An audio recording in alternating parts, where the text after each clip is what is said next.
Agora, outra vez, a gente vai entrar no momento solene. Para alguns, até baixo astral do programa, mas é preciso encarar, né, Hugão? Vamos que vamos. Adilson estreia com derrota, ele que tinha esperança de começar a retomada do Cruzeiro. Eu vi um bom jogo nosso. O detalhezinho, sofremos uma falta e não fizemos e sofremos o gol, de um cara que você avisou que bate bem na bola, né? Tanto que o lance do segundo gol, nós estávamos sem o Joel, que teve o pênalti e que voltou atrás. A mesma metida de bola do Guarim, que a gente alertou. Tudo isso eu mostro. A gente canta a jogada. Né? Porque é repetição, a gente vê 3, 4 jogos do adversário. Então, eu vi uma evolução. Eu vi um segundo tempo que me dá esperança. Então, eu tenho que acreditar. Mesmo sabendo que eu vou enfrentar um adversário mais qualificado na quinta-feira. Né? Então, mas eu acredito. Mas eu não vi um Cruzeiro diferente do que eu vi durante o ano todo. Um Cruzeiro sem força ofensiva, sem capacidade de marcar o gol. Aí o Henrique podia ter feito a falta. Muita gente falando, uma pedrada mesmo do lado de fora da área. E o pessoal falando que no início da jogada o Ariel Cabral sofreu uma falta também, que era o caso do VAR chamar o árbitro da partida para poder conferir. Independente disso, meus queridos amigos, independente disso, a gente tem que responsabilizar, sem dúvida nenhuma, aqueles que vão a campo. As pessoas que entram em campo e não têm força ofensiva. Estou te falando, esse time não tem força ofensiva, mas não tem força ofensiva há uns 4 anos mais ou menos. Jogava por uma bola, priorizava competições que não tinham que priorizar, tá? Não são os únicos responsáveis, Essa responsabilidade é muito grande, tá? Quando a gente aponta o dedo tem que ser mais amplo, né? Não é igual o que vamos falar daqui a pouco a respeito da Zé Perrella, falando de outros nomes aí também, porque muitos outros podem ser responsabilizados por causa dessa, digamos assim, possibilidade ainda de tragédia na história do Cruzeiro. Eu acredito. Que negócio é esse, Hugão? Vocês estão copiando do Galo? Eu acredito que só fica bem o Atlético criou tudo nessa vez. O Atlético criou tudo. Foi o Atlético que fez tudo. O Atlético criou torcida. Leozinho, por favor. Foi o Atlético que fez tudo. Câmeras em mim. Vai. Eu acredito. Isso fica bonita no Galo. Essa raposinha faminta mais quer roubar? Daqui a pouco os melhores momentos dessa derrota, que complica ainda mais o Cruzeiro. Tanto que a matemática da UFMG coloca aí, né? Quem já caiu, caiu. O Cruzeiro com 90,6% de probabilidade de queda e o Ceará, 9,4%. Próximos jogos, então. O Ceará vai enfrentar. O Grêmio enfrenta o Cruzeiro na quinta. Sim. O Ceará recebe o Corinthians na quarta. Na quarta-feira, não um dia antes.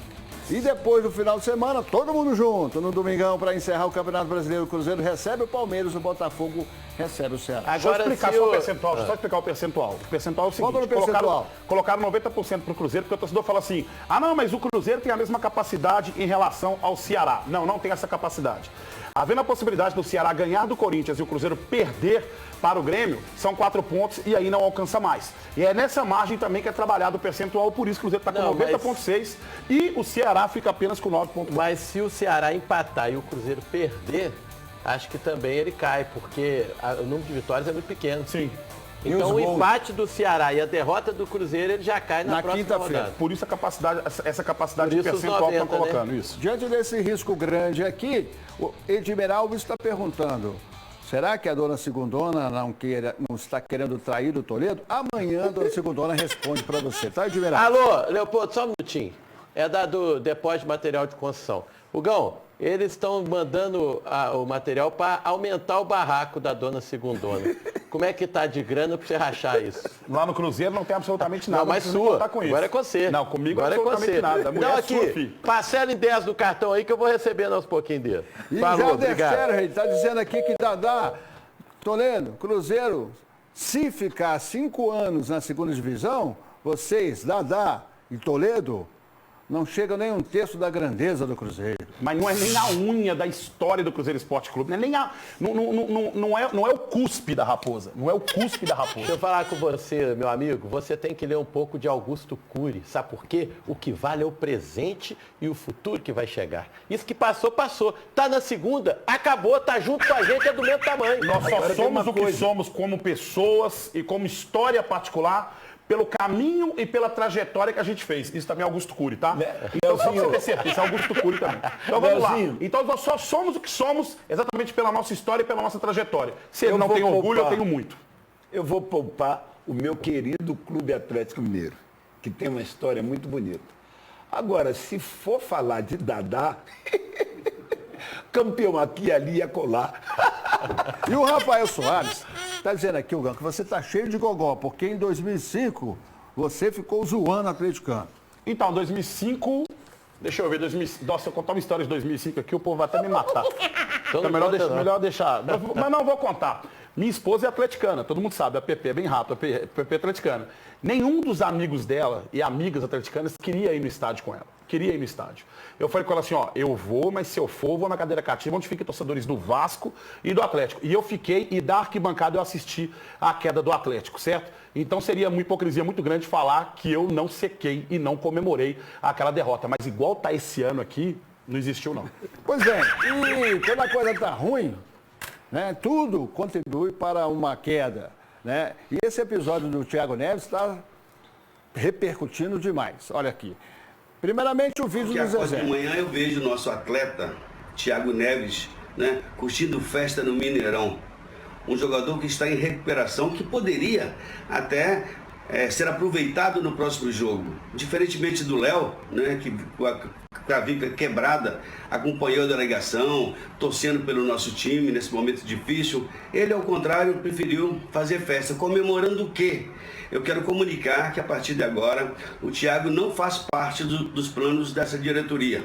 Não é? Nós temos um contrato com ele, o contrato tem que ser cumprido, mas a partir de agora ele treina à parte. E vamos torcer para que ele consiga, né, arrumar um clube. Porque vestir a camisa do Cruzeiro, pelo menos enquanto eu aqui estiver, ele não veste mais. Eu não aceito ser questionado por jogadores. Mas expliquei para eles, para alguns, o que ele tinha feito. O grupo está todo fechado e está todo mundo chateado com ele. Gostam dele, mas sabem a merda que ele fez. O negócio do Thiago, eu ia tomar essa posição quando? Não podia agora porque tinha um jogo com o Vasco. Depois não pode porque tem um jogo com o Grêmio. Depois não pode porque tem um jogo com o Palmeiras. Pode quando? Poxa, o jogador tem que entender, tem que aprender a ser profissional. E comigo eu sempre agi assim. Sempre fui parceiro, fui companheiro, mas, né, esse jogador de futebol, ele está à base da diretoria. Eu me senti afrontado quando eu próprio pedi a ele que não se expôsse. Parece que ele foi até para me desafiar. Quer dizer, quem planta chuchu não colhe abacaxi. Quem causa exposição é ele. Quem que vai na noite de BH é ele. Quem é que está prejudicando ele próprio? Quem é que está expondo ele? Gravaram um vídeo aí de uma conversa minha com ele, que ele vazou a conversa, porque só com ele eu falei. Eu sei que não fui eu, e disse isso para ele. Eu acho que o atleta tem que ser profissional. Respeitar a instituição, aquilo que eu cobrei deles ali. Eu quero respeito pelo Cruzeiro, eu quero carinho pelo Cruzeiro, eu quero dedicação pelo Cruzeiro. É o mínimo que o torcedor espera. A gente precisa respeitar a instituição, é muito grande. Então, a fase não é boa, vamos tentar recuperar. Essa é a minha intenção aqui. Agora, diretoria, eu entendo e faz parte. E aí a nota do Thiago Neves, né, dizendo aí que está sendo exposto constantemente pela diretoria. Como disse o Perrella, foi quem que se expôs? Olha a imagem. Edema na coxa, não viajou para o Rio. É disso que a diretoria celeste está falando. Thiago Neves, pelo visto, não veste mais a camisa do Cruzeiro. Não tem mais clima, não tem mais condição. Zero clima, né? Não tem mais condições. Agora, certamente, isso vai virar uma pendenga judicial trabalhista aí, né? Vai virar, sem dúvida nenhuma, Leopoldo Siqueira. Mas, antes de mais nada, é o seguinte, eu entendo o direito do jogador de cobrar os seus salários atrasados. Eu entendo o direito dele de se manifestar indignado em relação a várias coisas que podem acontecer e que ele acaba sendo prejudicado. O que eu não entendo, e já falei disso um monte de vezes aqui, é um jogo como Cruzeiro e Grêmio no Independência. Não entendo esse tipo de coisa. Eu não entendo partidas em que você olha e claramente você observa que algo estranho está acontecendo. Claramente você observa esse tipo de coisa. Fora isso, a atitude fora de campo do jogador, a atitude do atleta fora de campo, que o Cruzeiro está passando por um momento terrível, terrível. Isso não é especificamente para o Thiago Neves, não. É para todo o elenco do Cruzeiro, para que eles entendam e saibam. O Cruzeiro passando por um momento terrível, terrível. E aí, tem uma resenha lá em casa, fazer uma resenha, termina o jogo e os caras não estão absolutamente nem aí. Cruzeiro tem que ser passado a limpo. E durante o programa vamos falar um pouco melhor a respeito disso tudo. E a torcida tem que diferenciar, porque ontem, por exemplo, a gente viu a raça do Léo, do Henrique, o Kaká batalhando, o Ederson. Quer dizer, então tem jogadores, você vê na fisionomia deles que eles estão abalados com aquela situação. Orihuela saiu chorando. Orihuela saiu chorando do jogo. Enquanto tem outros que são desrespeitosos com todo mundo que gosta de futebol. Porque é muito feio o clube nessa situação e o cara na balada, pelo amor de Deus. Em 18 pontos faz um, mas o erro dele não foi fazer um ponto em 18, foi ter privilegiado a Libertadores com a conivência, óbvio, da diretoria do Cruzeiro, não é?